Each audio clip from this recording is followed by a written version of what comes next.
सोचिए अगर कोई बहुत बड़ा प्रोजेक्ट करना हो, मान लीजिए कोई बड़ा पुल बनाना है या शायद एक पूरी मेट्रो लाइन, तो ये कैसे पक्का करेंगे कि भाई जो कंपनी काम करवा रही है यानी क्लाइंट और जो एक्सपर्ट उसे डिजाइन कर रहा है यानी कंसल्टेंट, दोनों अपना अपना काम ठीक से करें और कोई झगड़ा ना हो बीच में। आज हम इसी चीज से जुड़ी एक खास रूल बुक पर बात कर रहे हैं। इसे फिडिक ने बनाया है। फिडिक यानी international federation of consulting engineers, और इसका नाम है client consultant model services agreement. हमारे पास इसका 5th एडिशन है 2017 वाला, और हम कोशिश करेंगे इसकी जो ज़रूरी बातें हैं उन्हें आसान भाषा में समझने की। देखें कि ये बड़े प्रोजेक्ट्स को सही रास्ते पर रखने में कैसे मदद करता है। तो ये एग्रीमेंट असल में है क्या? क्या ये बस कोई बहुत मुश्किल सा वकीलों का बनाया डॉक्यूमेंट है? हाँ, है तो ये एक कॉन्ट्रैक्ट ही, पर इसे एक मॉडल या कह लीजिए टेम्पलेट की तरह सोचना चाहिए। फिडिक जो आपने बताया दुनिया भर के कंसल्टिंग इंजीनियर्स का संगठन है, वो इसे तैयार करती है। ये गाइड जैसा है, इसमें पहले से सोचे समझे नियम होते हैं। अच्छा। ताकि जब कोई क्लाइंट किसी कंसल्टेंट को काम पर रखे, खासकर बड़े इंजीनियरिंग प्रोजेक्ट्स के लिए, तो उनके बीच ज्यादातर चीजें साफ रहें, कंफ्यूजन कम हो। मतलब एक रेडीमेड ढांचा मिल जाता है जिसे इस्तेमाल कर सकते हैं। बिल्कुल। और इसमें मोटे तौर पर 3 हिस्से होते हैं। पहला है जनरल कंडीशंस। General conditions? हाँ, ये वो आम नियम है जो लगभग हर प्रोजेक्ट पर फिट हो जाते हैं, स्टैंडर्ड नियम। ठीक है। और दूसरा? दूसरा है पर्टिकुलर कंडीशंस। यहाँ पर असली कस्टमाइजेशन होता है, मतलब प्रोजेक्ट के हिसाब से बदलाव। ये वो शर्तें हैं जो सिर्फ इसी खास प्रोजेक्ट के लिए बदली या जोड़ी जाती हैं, जैसे तारीखें क्या होंगी, पार्टियों के नाम, पेमेंट कितना और कैसे होगा, किस देश का कानून लागू होगा, वगैरह वगैरह। अच्छा, तो यहीं पर एग्रीमेंट को प्रोजेक्ट की जरूरत के हिसाब से ढाला जाता है। बिल्कुल। और तीसरा हिस्सा है अपेंडिसेस। ये लिस्ट होती हैं जिनमें सारी डिटेल्स होती हैं। डिटेल्स मतलब? जैसे कंसल्टेंट को ठीक ठीक क्या काम करना है, उसका पूरा ब्यौरा यानी स्कोप ऑफ सर्विसेज, पैसे कब और कैसे मिलेंगे यानी रेम्यूनरेशन एंड पेमेंट, और प्रोजेक्ट का टाइम टेबल क्या होगा, प्रोग्राम। ये सब अपेंडिसेस में होता है। ठीक है, तो ये ढांचा समझ आ गया। जनरल कंडीशंस, पर्टिकुलर कंडीशंस और अपेंडिसेस। अब इसके अंदर चलते हैं, कुछ खास नियमों की बात करते हैं। जैसे स्कूल प्रोजेक्ट में होता है ना, कौन क्या करेगा, यहाँ कैसे तय होता है? हाँ बिल्कुल, कुछ बातें बहुत जरूरी हैं। एक तो यही स्कोप ऑफ सर्विसेज। ये बिल्कुल साफ साफ बताता है कि कंसल्टेंट का काम क्या है, उसकी हदें क्या हैं। जैसे होमवर्क में पता होता है कि कौन से सवाल करने हैं। हाँ, वैसा ही। दूसरा है स्टैंडर्ड ऑफ केयर। ये बहुत महत्वपूर्ण है। स्टैंडर्ड ऑफ केयर, इसका क्या मतलब हुआ? इसका मतलब है कि कंसल्टेंट को अपना काम पूरी काबिलियत, ध्यान और प्रोफेशनलिज्म के साथ करना होगा। मतलब काम वैसा ही होना चाहिए जैसा उसी फील्ड का कोई दूसरा अनुभवी एक्सपर्ट वैसे ही हालात में करता। सिर्फ कोशिश करना काफी नहीं है। अच्छा, मतलब सही स्किल और जानकारी इस्तेमाल करनी होगी। जैसे अगर कोई पुल डिजाइन कर रहा है तो उसे लेटेस्ट सेफ्टी स्टैंडर्ड्स पता होने चाहिए, है ना? बिल्कुल सही कहा। अगर वो पुरानी आउटडेटेड जानकारी इस्तेमाल करते हैं तो वो स्टैंडर्ड ऑफ केयर को पूरा नहीं कर रहे हैं। ये सिर्फ बेस्ट एफर्ट नहीं है, ये कॉम्पिटेंट डिलीवरी की एक तरह की गारंटी है।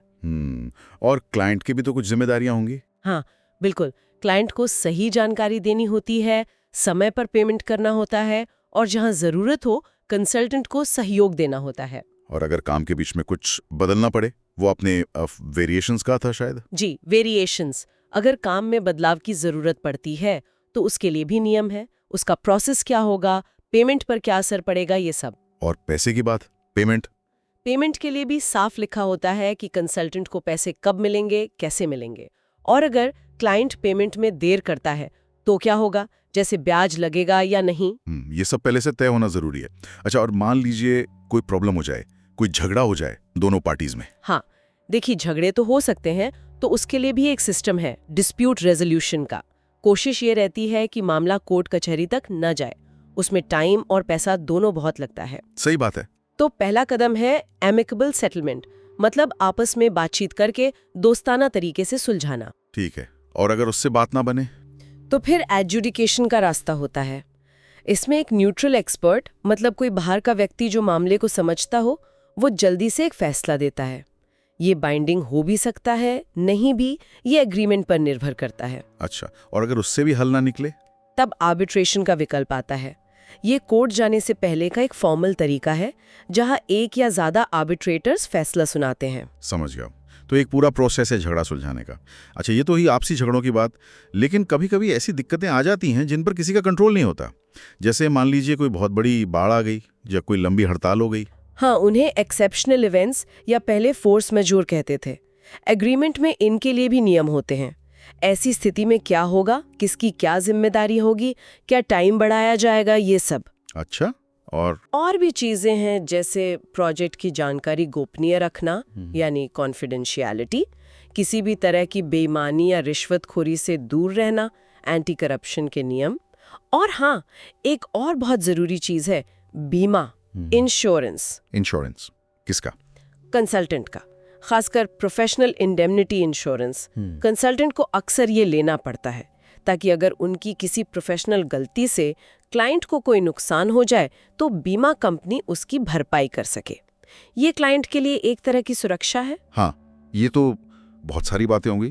तो इन सब नियमों का, इस पूरे फाइडिक एग्रीमेंट का निचोड़ क्या है? मतलब एक स्टैंडर्ड एग्रीमेंट इस्तेमाल करने से बड़े प्रोजेक्ट्स को असल में क्या फायदा होता है? देखिए, सबसे बड़ा फायदा है स्पष्टता, क्लैरिटी और निष्पक्षता, फेयरनेस। जब नियम पहले से साफ हो तो गलतफहमी की गुंजाइश कम हो जाती है। हाँ, और झगड़े भी कम होंगे फिर। बिल्कुल, इससे रिस्क मैनेजमेंट बेहतर होता है। दोनों पार्टियों को, क्लाइंट और कंसल्टेंट, दोनों को पता होता है कि उनके अधिकार क्या हैं, उनके कर्तव्य क्या हैं। ये मुश्किल और जटिल प्रोजेक्ट्स में भरोसा बनाने और एक अच्छा वर्किंग रिलेशनशिप बनाने में मदद करता है। और शायद इसलिए भी कि ये दुनिया भर में इस्तेमाल होता है। हाँ, ये भी एक बड़ा पॉइंट है, क्योंकि फिडिक पूरी दुनिया में जाना जाता है और इस्तेमाल होता है, तो अंतर्राष्ट्रीय प्रोजेक्ट्स में भी सब एक कॉमन भाषा और नियम समझ पाते हैं। अलग अलग देशों की कंपनियां साथ काम कर सकती हैं। तो जो आपका शुरुआती सवाल था ना कि कैसे पक्का करें कि सब अपना काम ठीक से करें, हाँ। तो ये नियम और ये पूरा ढांचा ही वो तरीका है। ये एक फ्रेमवर्क देता है। तो ये एग्रीमेंट एक तरह से सफलता की गारंटी तो शायद नहीं कह सकते, पर उस तरफ जाने वाला एक मजबूत रास्ता जरूर बनाता है। बिल्कुल, ये एक मजबूत नींव रखने जैसा है ताकि प्रोजेक्ट बिना वजह की रुकावटों के स्मूथली आगे बढ़ सके। ये सब सुनकर तो लगता है कि इस रूल बुक में वाकई हर मुमकिन मुश्किल का हल सोचने की कोशिश की गई है, हर सिचुएशन को कवर करने की कोशिश है। पर एक बात मेरे मन में आ रही है। सोचने वाली बात यह है कि क्या कोई भी अग्रीमेंट, कोई भी कागज असल दुनिया के प्रोजेक्ट की हर अनपेक्षित चुनौती, हर उतार चढ़ाव का सामना कर सकता है? तब क्या होता है जब कुछ ऐसा हो जाए जो बिल्कुल ही नया हो, बिल्कुल अनपेक्षित, जिसके बारे में शायद इस रूल बुक ने भी ना सोचा हो?